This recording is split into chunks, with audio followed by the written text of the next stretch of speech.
बिस्मिल्लाहिर्रहमानिर्रहीम। नाज़रीन, आप सबका बहुत शुक्रिया। बहुत सारे लोग जो है वो सामान हमारे कैंप में भिजवा रहे हैं। यहाँ कज़ाफ़ी स्टेडियम लाहौर में हमने कैंप लगाया हुआ है। बहुत सारे लोगों ने सामान भेजा है, कपड़े भेजे हैं, कैंप भेजे हैं, खैमे हैं, बिस्तर हैं, यहाँ पे पानी है बहुत सारा, और क्योंकि वहाँ पे डिहाइड्रेशन हो जाती है तो पानी बहुत ज़्यादा चाहिए। बिस्किट्स हैं, खजूरें हैं, चने हैं, बेशुमार चीज़ें लोग भेज रहे हैं। लेकिन अभी मुझे जो यहाँ की इंतज़ामिया है उनसे मैंने बात की है, जो कैंप को देख रहे हैं लोग, और वहाँ मैंने बात की है सैलाबज़दा इलाकों में जहाँ पे अभी हम जाएंगे।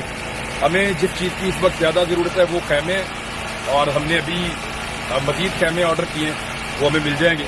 7,500 रुपये का एक खैमा हमें कंपनी बना के दे रही है, और वो जितने मैक्सिमम बना पाए हमने उनसे कहा कि प्रोडक्शन को तेज़ करें, हमें खैमे दें ज़्यादा से ज़्यादा, जो हम वहाँ पे पहुँचाएँगे।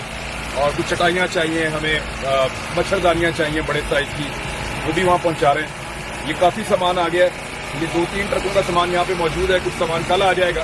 पीर वाले दिन मगरिब की नमाज के बाद ये सामान यहाँ से कज़ाफ़ी स्टेडियम से रवाना हो जाएगा सैलाब ज़दगान की मदद के लिए।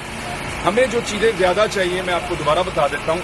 हमें इस वक्त चावल चाहिए और घी चाहिए, क्योंकि वहाँ पे एक कैंप के अंदर रोज़ाना 50 से 60 जगह पड़ती हैं और मुख्तलिफ जगह पे कैंप लग रहे हैं, और लोगों को पका पकाया खाना चाहिए। लिहाजा हमें चावल ज़्यादा चाहिए और हमें घी ज़्यादा। जी सर। तो चावल और घी पहुंचाने के साथ हमें कुछ मेडिसिन भी चाहिए, और कुछ लोगों ने जो मेडिसिन का कारोबार करते हैं उन्होंने हमसे राब्ता किया था।